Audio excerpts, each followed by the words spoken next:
Hey folks, it's John from A is for Alcoholic again. In today's AIFA Conversation, I had a chance to speak with Kristen Vice.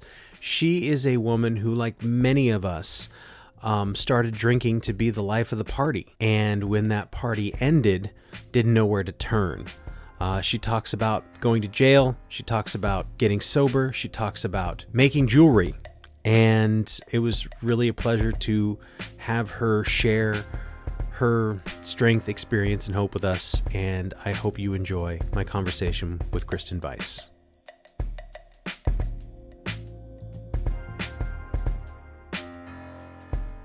I'm pretty open with everything that I share. And I mean, I do that, I guess, for a variety of reasons, but I think that sharing the ups and the downs is very important. You want me to just start, I guess, really where, When did you first start drinking, or did the alcoholic behavior start before the first drink? you know, um, so like growing up in the Midwest, I always said, like people were, I was married and even before that, I was a bartender and I was always just kind of this fun party girl, but I really had my stuff together. Like I was a very good student. I was in college, I lived a responsible lifestyle on the outside. So I always made this joke that, I was born in Oklahoma and I came out of the womb with a beer in my hand. It's kind of how I explain myself because that was life for us. Growing up in the Midwest with a town of 2,500 people, there isn't anything to do. And so, I think drinking became a thing in high school, but I still wasn't that kid. I was never the kid that, drank every single weekend and things like that. So for me, um, my drug of choice, if you will, before I turned 21 was really food. And I even notice that now in my sobriety. It's my new thing I am trying to work on. It's like that food addiction. Um, but so food was the thing. So I got a job the second I could, and I used that money so that I could buy food and buy snacks. And um, so that was really kind of my thing. But the second I turned 21, for the next 10 years, it was blackout city. I mean, I was 0 to 100 immediately. Mm-hmm. Um, and and it was just this thing, that now I had the solution to all my problems. It made me the person that I really wanted to be. I and I was always this fun, jovial, person, but I was really kind of angry and I had a lot of resentment from stuff that happened as a child. And people always called me a bitch. And I knew that wasn't true. Like, I was like, gosh darn it. Like, I'm a really nice person. Why don't people just see that I just have a few walls and stuff? And alcohol let me bring the walls down. It helped me let people in. It ensured that I was the life of the party everywhere that I went. Um, and, it was just the answer to everything. It's a good answer. Yeah. Yeah, like, have you had a bad day? I got a drink with your name on it. Have you had a great day? Well, hell, we need to have a couple more. Like, pull out the good stuff. And so it became this kind of badge of honor that I wore. I was a girl from the Midwest who could drink, and I could still wake up in the morning and get to work and be this high producing person. Um, but, what people didn't know is just that in order for me to be this high producing person, um, like 8 to 5, the second I got home, I was drowning my bitchiness and my anger and my, anxiety from a crazy boss. I was just shoving it down my throat. But then, the next day, nobody would be the wiser because that's how I maintained like a really high stress environment in my work.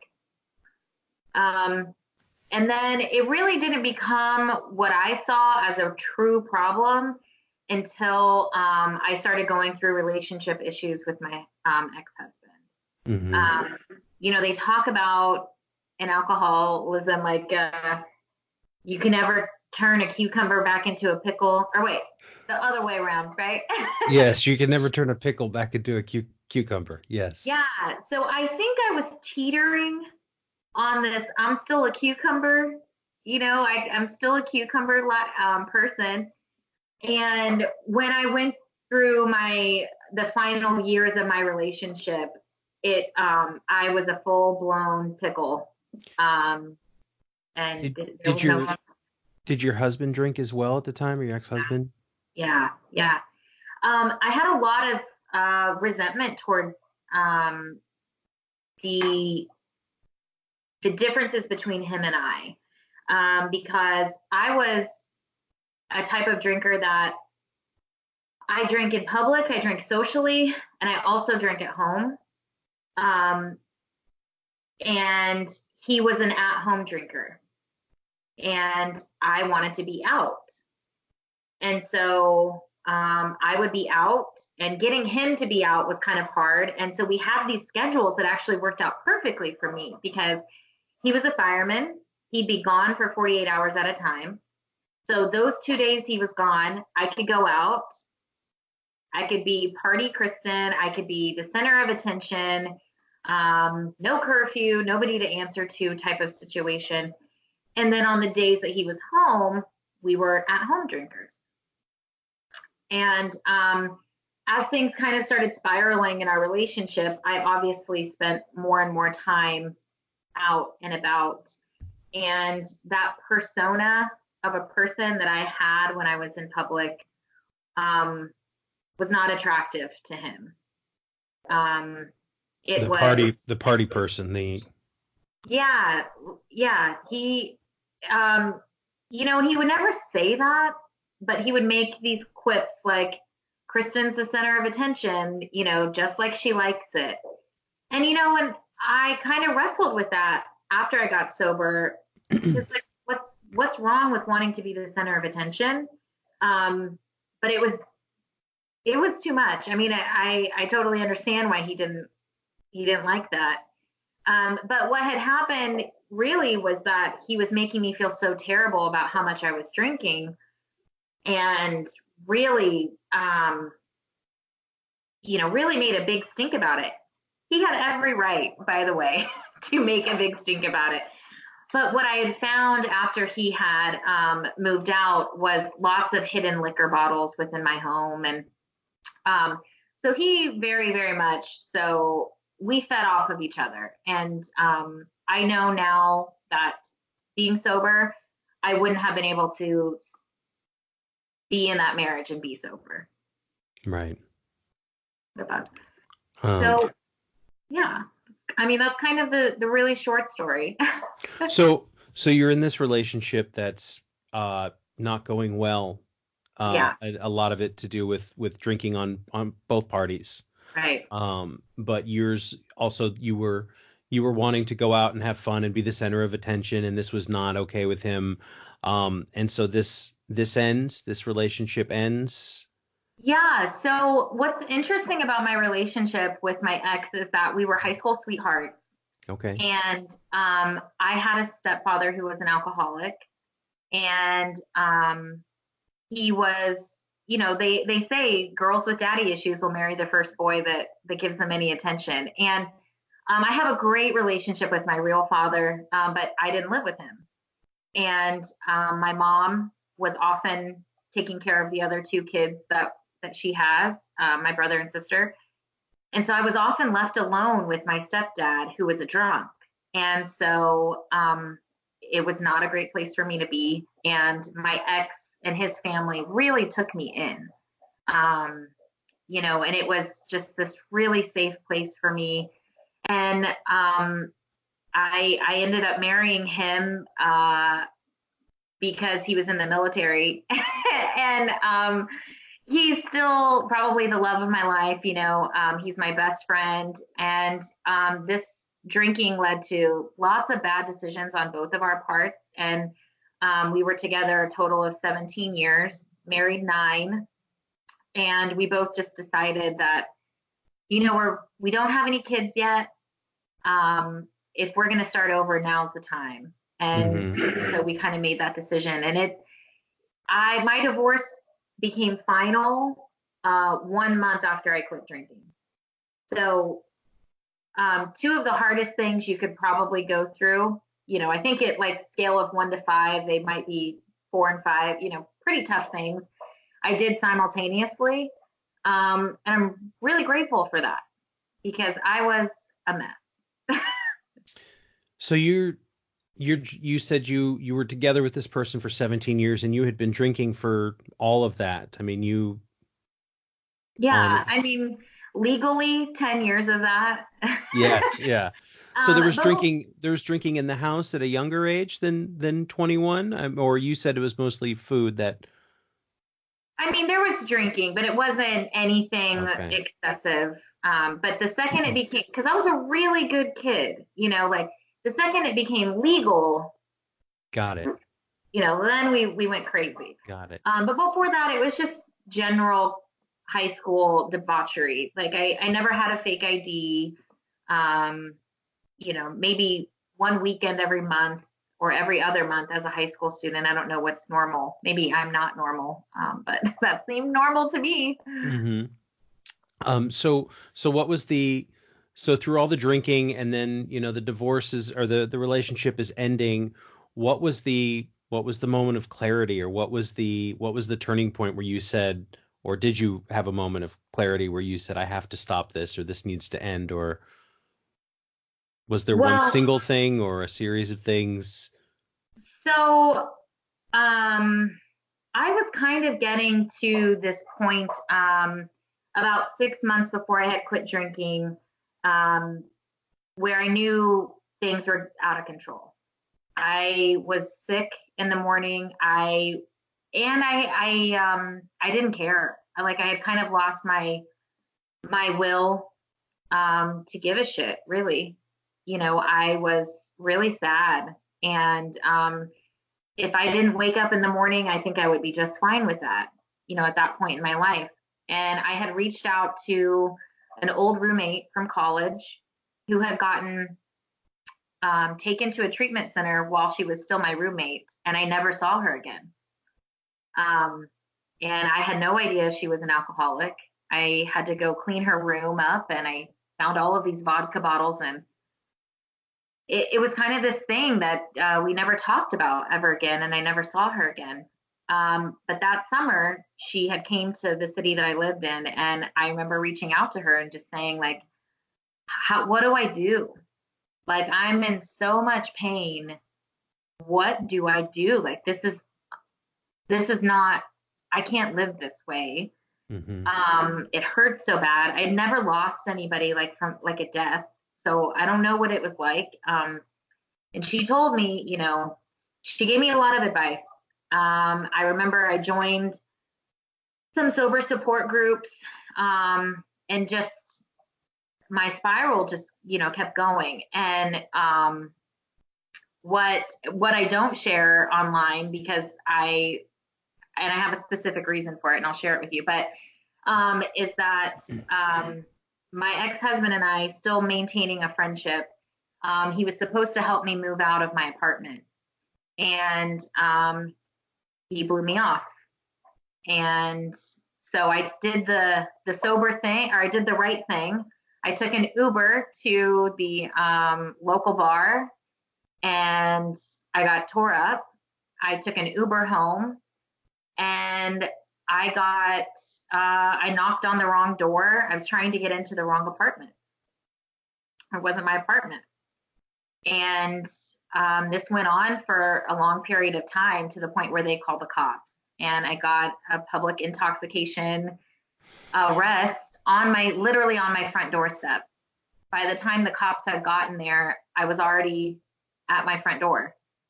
And It was embarrassing. And I don't share it online a lot because of my own biases that I had about people who drink too much. Like, you're only someone who drinks too much if you end up in jail. Yeah, we have our own sort of level bars that we set, and if we don't, or the criteria, and if we don't meet that criteria, I know for me, I'd be like, oh, well, I'm fine, you know, Exactly. and this idea of being a functioning alcoholic, and what I've come to find out that it really means is that I just the lack of caring about like the chaos that I would cause in and around me, Right. right? I just didn't care. I wasn't functioning. I just didn't care who I hurt, Right. including myself. Right. So, yeah, it's easy to pass judgment on other people and kind of uh, turn your head the other way when it comes to yourself.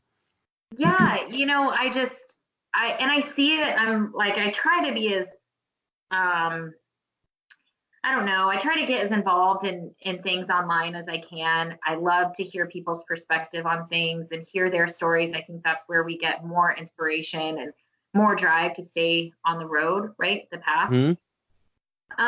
And I hear it a lot. Of just like, well, I went to AA and it was just full of a bunch of homeless people and criminals. And so I'm not like that.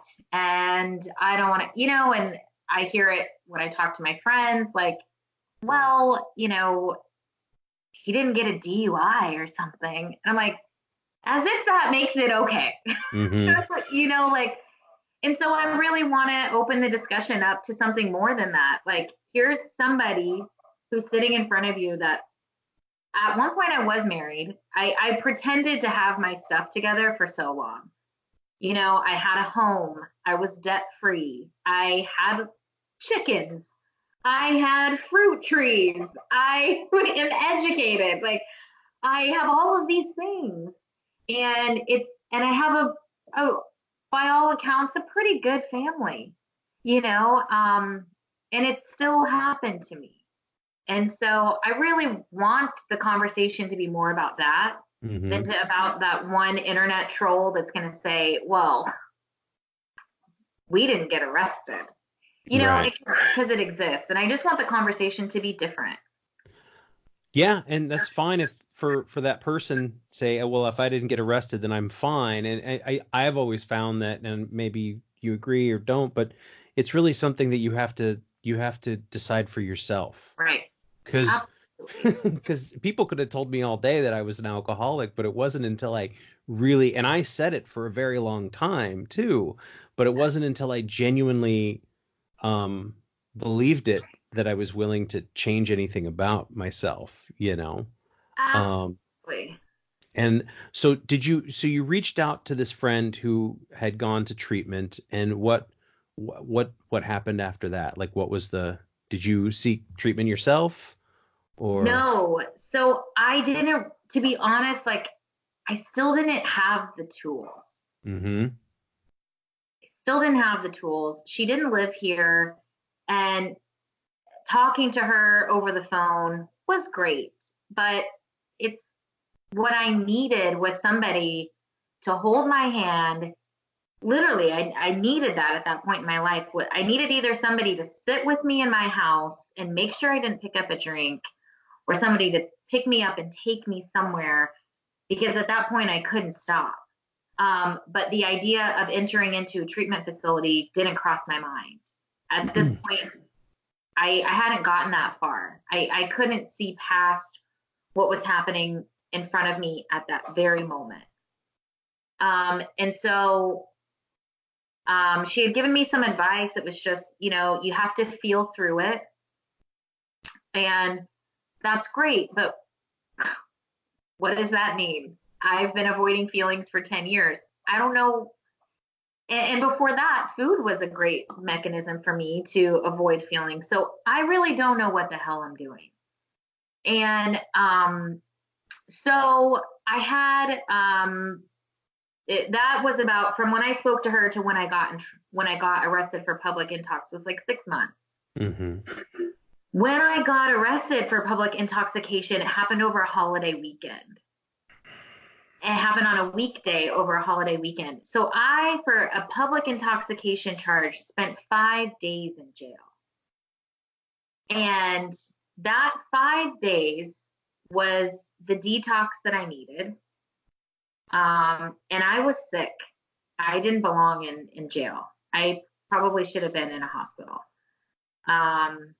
But I, that's by the grace of God, I guess I can say, like, that honestly, that I ended up there, and it was miserable, and I didn't eat for 5 days, and I had the shakes, and I sweated, and I probably slept the entire 5 days I was there. And I got out, and I didn't tell my family what had happened, but I called my grandmother to just let her know I was done drinking. And she said, "This is the best you've sounded in a long time." Fresh out of jail, the best you've sounded. Yeah. I mean, who would have thought? Fresh out of the slammer, and I sound better than I've sounded in years. So, but I'm not, I mean, I came out of jail. I lost my job because I was in jail for 5 days. And here I am in a brand new apartment, no job, no savings really, because I just went through a divorce. And I'm better than ever. I'm just like, I will figure it out. Like, Mm-hmm. I have lifted this anchor off of my ankle, that has been keeping me down for so long, and really never looked back after that. And so you didn't get involved in any program or, um, I uh, did. okay. I did. So I was sober for like 5 months before I got into a program. Okay. So that 5 months, really, I spent doing a lot of different things. And I felt like at the 4 to 5 month mark is where I realized, okay, I've accomplished a lot of things I need to accomplish, which is I've gotten into this apartment. I've learned how to cope without alcohol. I've done a little bit of research, but I have to take it to the next level if I intend to stay this way. Yeah. And that was just something that I didn't do any research on that. I didn't talk to anybody about that. I just knew, kind of like when you're working out and you've done everything you can at the gym by yourself. And if you want to get to that next level, you need a trainer, or Mm-hmm. you need to take a class, or maybe join that to me was how I equated it. Was I've done what I can on my own, and if I intend to stay sober, I've got to find a different plan of action. And so I went to a psychiatrist. And the funny thing is, so in my town, there is a tiny, tiny little newspaper ad for AA. Tiny, tiny, tiny. I mean, I'm telling you, it's an inch by an inch and a half. I'm not even that, maybe half inch by an inch. It's so tiny. And I had that on my refrigerator before I quit drinking, because I had been, contemplating this. And um, so I went to a psychiatrist because I knew part of me getting better was I needed to get my brain right, and I needed to get on the right meds. I'd been seeing a nurse practitioner for some time, and he had prescribed me Xanax before, and that was part of my blackout problem. But I wasn't addicted to it. I was not abusing it, anything like that. But I was drinking when I took it, so I knew that had to go. And my psychiatrist is helping me figure this stuff out. And he goes, "So what are your plans?" I'm like, "What do you mean?" What are my plans? You're looking at it. Mm-hmm. I've got a job. I've got a house. Like, these are my plans. And he said, no. He said no. Which is what I needed at that moment. I needed somebody to say, you don't have it figured out. right? Like, and he said, I want you to go to AA. It's at this place called the White House. And I said, yeah, I Googled the White House. It's on such and such street, and it looks like someone's house. And so in my head, I had already created this view of what it was. I'm not kidding. I thought I was going to go knock, knock, knock on this person's door. And it was going to be somebody that was like, hey, here's a couch. There's 2 other people on it that you don't know. Sit there. Like, I had no idea what to expect. And so I didn't go for a long time. And finally he said, you have to go. It's a block and a half away from me. I was like, oh, okay. And my appointment got over at 5:30. He said, they have a 6 p.m. meeting. I want you to go. It's right here. And he answered the questions I needed, which was, it's not somebody's house. It's a public place. They're expecting you. Just, and he gave me the rundown. And that is what I needed. I needed somebody to tell me what it was going to be like. And I went in and I started going once a week. I went once a week for about 2 months. After that, I started going. I realized by this point, I've now been sober 6-7 months, and I have gotten rid of most of my friends. I have now realized they are not friends. They were drinking buddies. They don't give a shit that you went through a divorce because they haven't checked on you. They don't care that you're sober because they haven't checked on you. They're not your friends. Or I tried to hang out with them as a sober person and them being drunk, and it was terrible. Yes. Like, oh, this is a bad idea. And so now I had nothing to do on Thursday night. And I'm like sitting here like this, like I'm going to get in I need something to do. I'm antsy. And so I started going 4 or 5 times a week. Sometimes on Saturday, I would go to every single meeting, which is 4 meetings at my group. You're one of those people. Yes. I know a few of those. Yeah. I mean, I don't do that all the time, but it's like, what do you have going on today? Nothing. So go to a meeting. So go to a meeting. Yeah. What are you going to, and then, so you go to the morning meeting and then somebody asks you to go to breakfast. You chatting at breakfast and it's like, well, it's already 11:45. You should just go to the noon. And then, you have plans. You always see Scott on Sunday night or whatever. So yeah. So sometimes I would go a lot of times on the weekends, or because my job, I would make up for what I missed during the week on the weekends. And I fell in love with the program. I'm a natural anti-authority person. So it works perfectly, right? Yeah. I was a little nervous. Seemed like a lot of rules, a lot of unspoken traditions that I didn't quite understand. And I was nervous. Suggestions, they call them, right? Right. And I just did what they said. They just said, keep coming back. You're going to find something different in every meeting. And I thought to myself, like, I'm not really that religious of a person. This is going to be a struggle. I could already tell. But I knew, like, there can't be this many people that have had success from it, and for it to be just this complete crapshoot. Like, right. There has to be something good about it. And so that was my goal, it's an hour of your day. Go and find one thing that you can take away.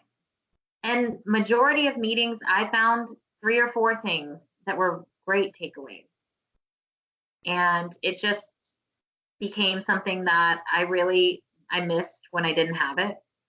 I felt anxious when I didn't go, and became just a place for me to have that unity and that togetherness, that somebody is literally offering to hold my hand, like everything I'd ever asked for. Somebody's literally Like, I will come and get you. I will take you to coffee. I will, Did you get a sponsor right away or? no, because Okay. when I was first going, I was really feeling it out. We were doing things on Kristen's time, and Kristen isn't going to let anybody else think that they know better than her, even though, but I really wasn't like a jerky newcomer. I was very, um, I was very focused, and I listened, and I really soaked up what I heard, and I listened a lot. And um, it wasn't until I never shared, by the way, for 3 months. Probably I'd never shared. April, May, June. Yeah, 3 months I never shared. And one of the things that I did when I first got sober was because I had lost all of my friends. I had lost my best friend, alcohol. I for sure was not going to lose my other best friend, food.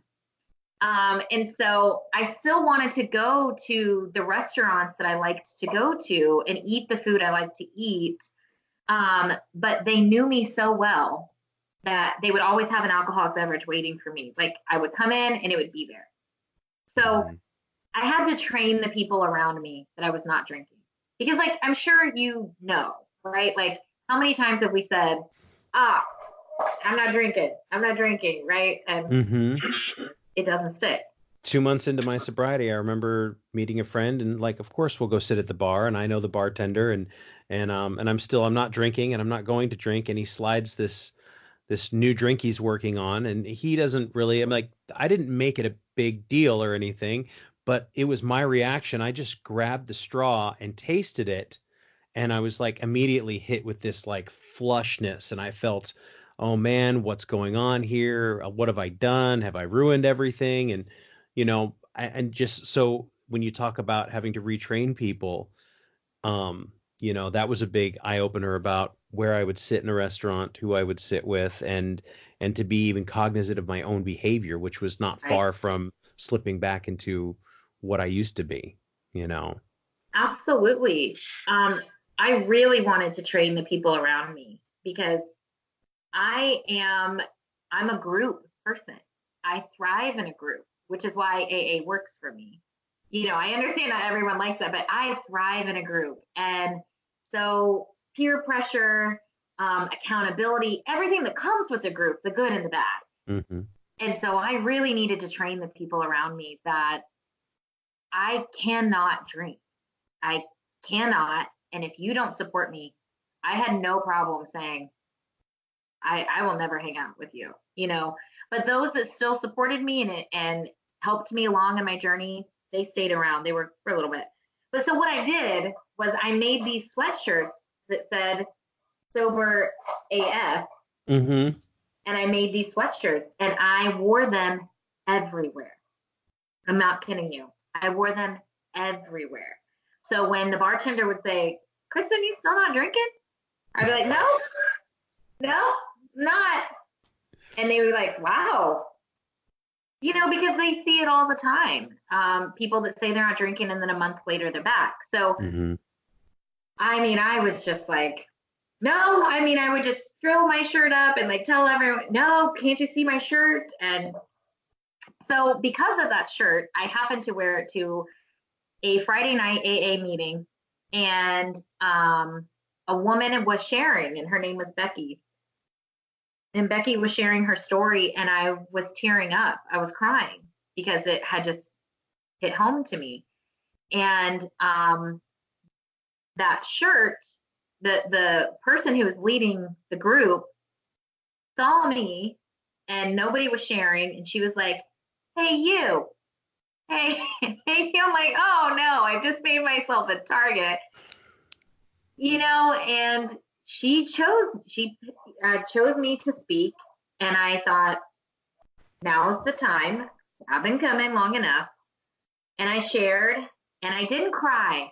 I didn't, but I was like, the tears were just, they were ready, they were just ready to come.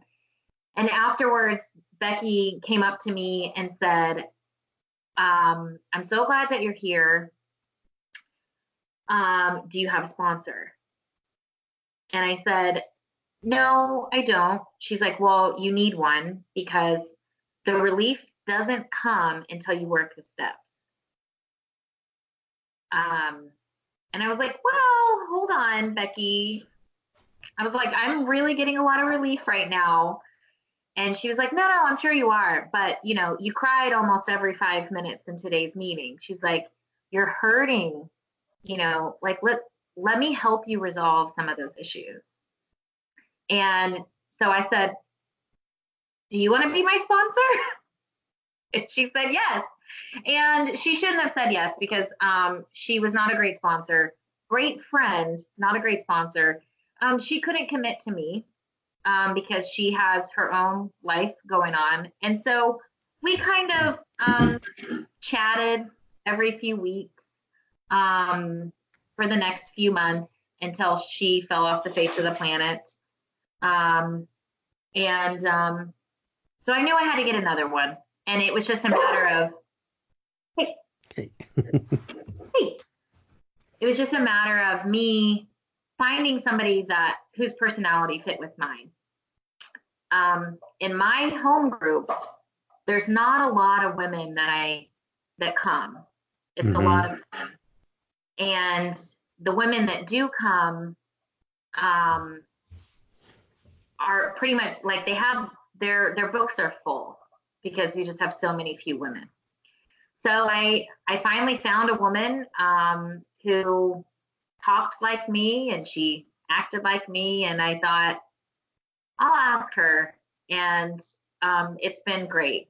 And I think with a key to the sponsor thing, and I wish, I guess it's partially my issue that I didn't really connect with a lot of people, and that was one of the tips that someone had given me, was spend time talking with people before and after meetings, and people can help you.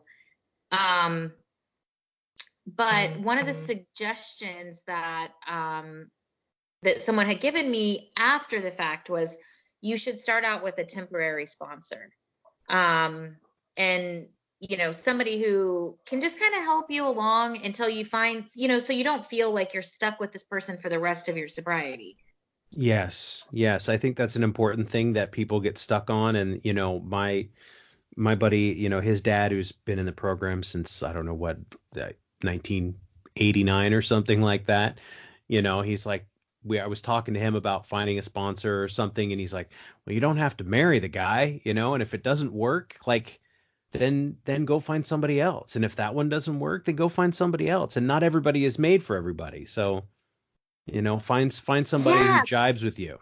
But, I wish that there was this like AA handbook, like the Cliff's Notes to AA before you get started, because these are not things that like are exactly, not like out in the public.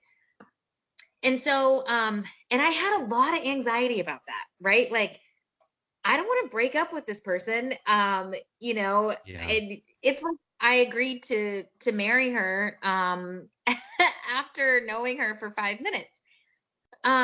So the woman that I ended up asking to be my sponsor, it was really about, I'd seen her in a bunch of meetings. We attended one regularly on Sundays, and I liked what she had to say. We really just jived. And so I think it's just important for people to understand that process from my first sponsor, which was started in June, to finding another sponsor, like working that process out that this isn't going to be a good sponsor for me, and then finding another one from June to October. So here I am in October. I've been sober now almost a year, and I haven't even started steps. And that was really hard for me because I'm a perfectionist, and I'm a studious person, and I'm a checklist gal. So the second I get these steps started and finished, I'm good with sobriety. I'm done. Graduated. Done. I have graduated. And anyway, so yeah, I mean, I like my sponsor because she jives with me personally. Our personalities are similar. I don't check in with her every day. I know a lot of sponsors require that. I just told her I won't, not, I'm on my phone constantly. I'm just not going to check in with you every day. And there are some other things that she gave me leeway on that I think some really stern sponsors probably don't. But that was important, you know. I don't want sobriety and hanging and checking in with a sponsor to be another chore. I was very similar in that I needed sort of a gentle introduction to things, and for somebody to be easy on me rather than to be hard. And so that was the biggest thing too, because when I went into it, I was very suspicious about it all. And even when I got a sponsor, I was like, yeah, I'm not so sure this is for me. I'm not even so sure you're for me, but let's go ahead and check it out, because, why not? I did that. I did the other thing for 2 decades. Why not try something else? And so, but he was always very kind and very, still is. I mean, he's moved away, but so I think that that's important to find someone that, and but he was also, you know, when it was important, and he said, "Hey, John, I need you to do something for me, and this is non-negotiable." And it's like, okay, I understand. You have your rules as well, and I mean, but it still worked out. So, Right. you found this woman, and how many days, years? When's your birthday? When's your AA birthday? Your sobriety birthday? So today's 531 days. My sobriety birthday is November 8th of 2017. Congratulations, that's awesome. Very Thank cool. you. Thank Um, you. so so did you work the steps with this woman? Yeah, I actually just finished them. It's April 23rd. So I finished about 4 weeks ago, my 12 steps. Um, and that is what I think I had been looking forward to. And I know a lot of people, when I talk to them, are very scared. And for me, man, I've just been holding on to so much. Like, somebody told me I was going to get relief from this. I am expecting relief. I will do whatever you ask me to do in order to feel better and to not have to feel that way again. I mean, I really would. And so we started out, and we went to a coffee shop, and I told her a bunch of stuff, and she was like, well, so do you really still want me to be your sponsor? And I was like, yes, like, of course. I just told you all of this stuff. What do you mean? She's like, well, Kristen, I need to ask. I want to make sure that you're still okay with it. And then I thought, oh my gosh, how like kind of this woman to ask my opinion about this. And we immediately went into some homework. And I just really realized that that's what I've been missing with the last sponsor. Left to my own devices, I was not going to read the big book. It was hard to read. It was confusing. I don't know what the hell any of that had to do with saying I'm sorry to people. Mm-hmm. Like, what am I supposed to do with this gibberish? And so, she gave me we're going to meet next Monday. By next Monday, this is what I want you to have read. And it was doable. It was maybe an hour and a half of work. I want you to have this read. I want this. I want that and this. And that's it. And it wasn't this big to do. It wasn't like, okay, read all of this and let's come back and text me whenever you have a question about something. It wasn't like that. It was exactly how I like to be left alone in life, which is, at work, which is, here's the task, go accomplish it. I'll see you in a week.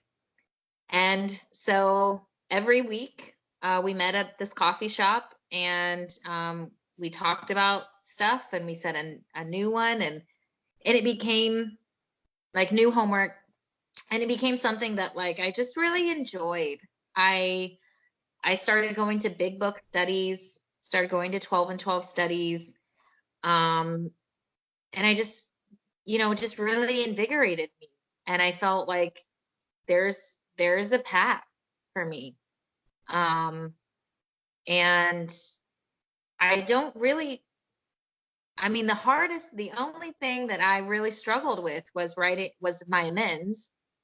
Um, I know a lot of people talk about fourth step nightmares, and I didn't really have that. But my amends was the hardest thing. And my amends are to people that don't live here.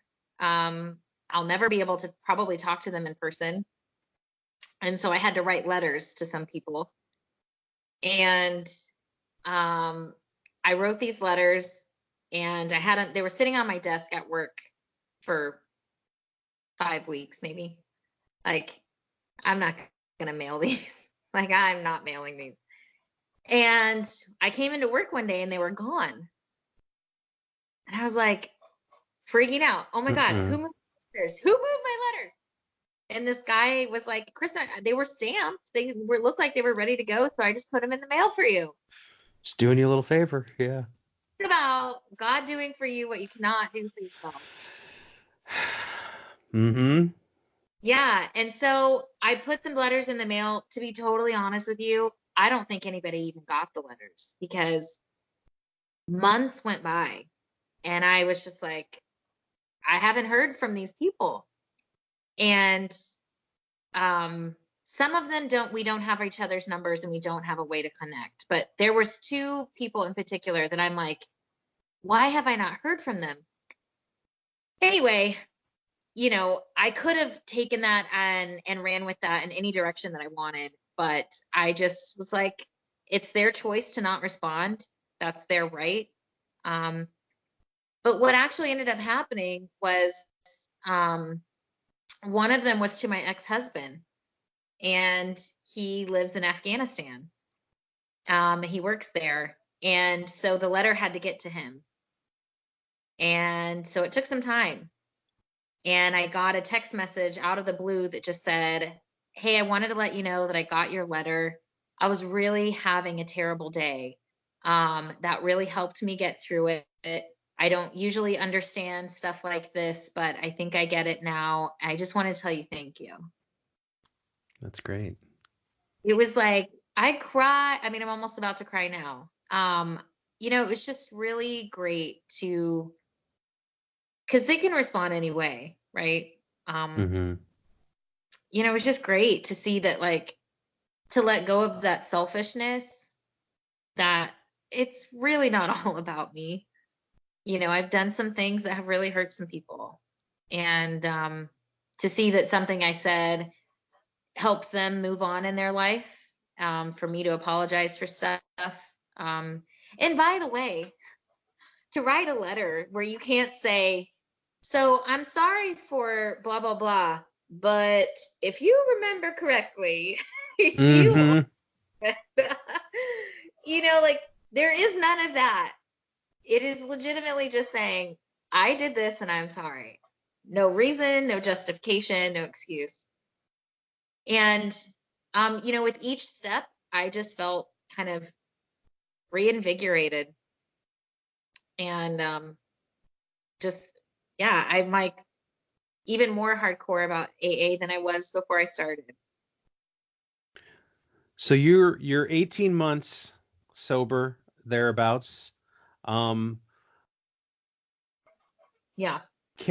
what is your daily routine? What are the things you do today when when you wake up? Do you have a routine in the morning? Are there things that you do? What are the tools in your tool bag that you Yeah. use today, to help you keep sober, to help you when things are bad, to maybe even when you think about, like, gosh, what would really fix this? Sometimes I get this way. It's like, well, a drink would really fix this. And then I have to stop and think, well, so what is actually the problem when that pops in my head? What do you do? What do you do today? So I totally know that feeling of like, God, what would really make this pain go away? I could just numb it out. Mm-hmm. I do get those things. and what's great is that, the longer you go on in sobriety, the less and less and less that happens. But every morning I do like to meditate. It is this thing that I have had anxiety for so many years. And how do you deal with anxiety? I don't know. Give me a pill and I hope it goes away. Mm-hmm. And there's all of these like coping things and just different things that people say. And alcohol was probably the number one stressor on that I didn't know, right? I didn't know that at the time.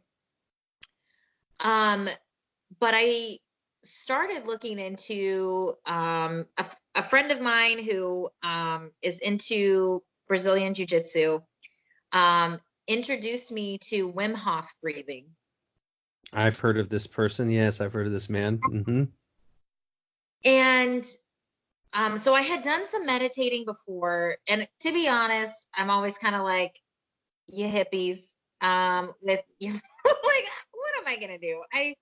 I'm a very go, go, go person. I don't want to sit down and think about nothing. But when this friend of mine introduced me to Wim Hof breathing, it changed my life because it's almost an instant anxiety reliever. And can you explain a little bit about what it is? Sure. So Wim Hof breathing is basically you suck in a bunch of air and you exhale, except when you exhale, you don't exhale everything. So you leave some, you reserve some, right? So when you breathe out, it's only kind of like a half breath breathing out. But then when you breathe in again, you still breathe in a full breath and you don't let everything out. So the premise is that you're basically building this reservoir of air.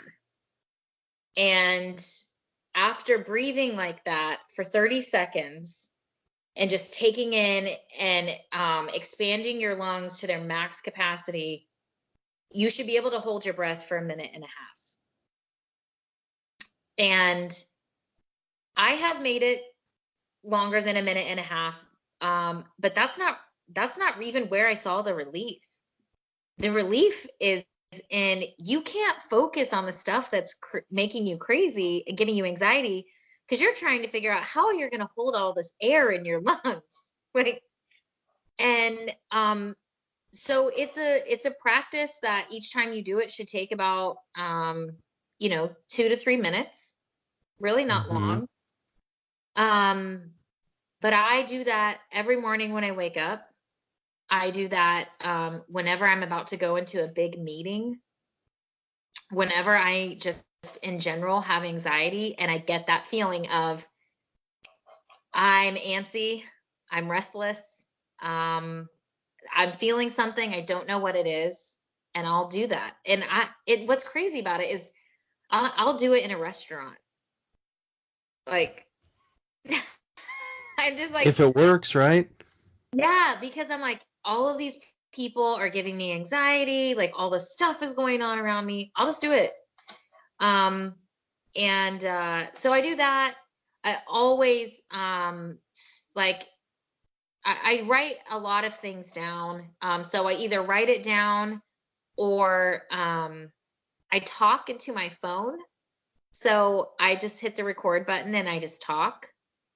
And I always go through gratitude lists, like anytime, and I do it every morning, but I'm telling you, anytime I'm in a crappy mood, that's the first thing that I do is, you know what? You are a spoiled, rotten brat. But, not really, but just like, okay, what's great about this? What do you have to be thankful for? And what do you have to be grateful for? And it really helps me get out of my own head. So I do that. I connect with at least one sober person every day. In reality, I probably connect with 10 sober people a day. And I know that's not natural for people. I know that's not natural, but just because of like the Instagram posts that I do and like the other things, like people constantly reaching out to me. I have people that I'm constantly reaching out to. So realistically, like 10 people a day that are in sobriety that I connect with. I try to make my bed every day. I don't get to it all the time. But I do make sure that my routine pretty much stays the same, in terms of trying to get my day going and to feel accomplished.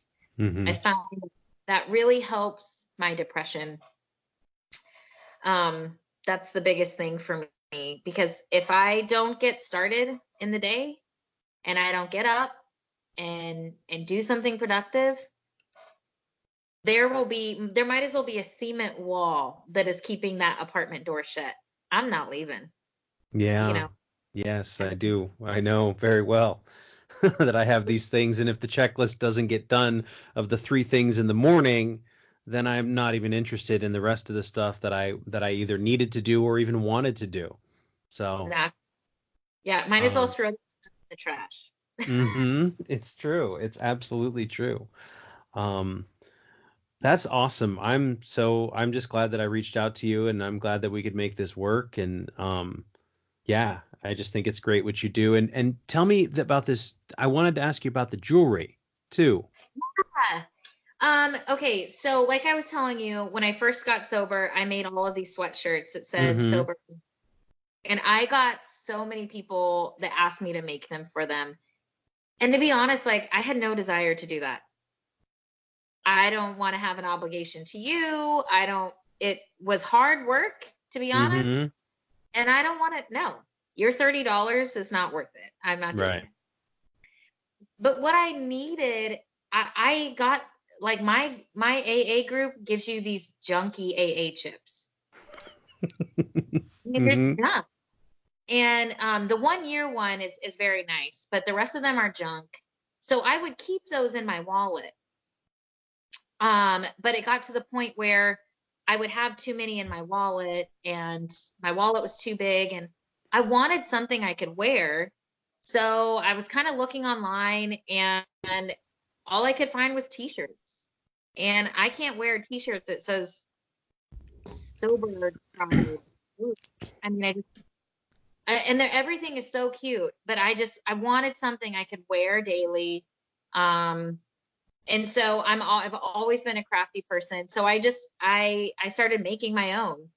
And so I make rings that say sober AF on them, which is not everybody's cup of tea, but I make everything by hand. So I can customize it to say anything that you want. And so a lot of people will just message me, can you make that say sober life? Or can you change this word or change that word? And um, when we talk about AA, like the importance of giving back, like this is so helpful for me. Like, you know, I think I've sold over 150, sets of rings and necklaces and bracelets, and to see that many people that are freaking really proud to be sober, and to, it's hard. It's hard and it's lonely. Yeah. It's lonely. And you're kind of on an island because people don't get it. They just, unless they've been through it, they don't get it. And I wanted to wear something every day that reminded me, like, that I am bigger than this problem. This problem doesn't define me. Um, it's not the end of the world. But, those things are so hard in the moment to understand. And I wanted something to look at and to touch and to feel. And so I had one person reach out and say, will you make, well, actually, I had about 5 people reach out initially. And I thought, well, I've got enough material. Sure. And then after that, I just had more and more and more people. And I found a lot of joy from it. And as someone who's never stuck with anything in my life, um, it's been a really important part of my recovery, to do something for somebody else. Mm-hmm. And to just see that many people, going through a struggle that's similar to mine, and Yeah. that they're proud of it. And so, yeah, so I have an Etsy store and I have a website. And I'm just, Please tell people, now's the time to plug it all. yeah, so my Etsy store is Sober Sinky. My maiden name is Sink, and growing up, everybody called me Sinky. So it's Sober and then Sinky, Cinky. And the website sobersinky.com, and then that's also the Instagram handle. So can find it all there, and everything's customizable, so you can just reach out to me, and I'm happy to make anything that you can be proud to recover with. Well, Kristen, it's really nice to meet you and to talk with you, and thank you for sharing. I mean, most importantly, whether it's, jewelry and your story and just everything. So I really appreciate you doing this. Well, thanks for having me. Thanks again for listening. Our music, as always, is by Neglect. You can find more of his stuff at neglect.bandcamp.com. And you can find us on all social media platforms that matter: Instagram, Facebook, and Twitter. And you can reach us at aisforalcoholic@gmail.com. Talk to you later. Yeah.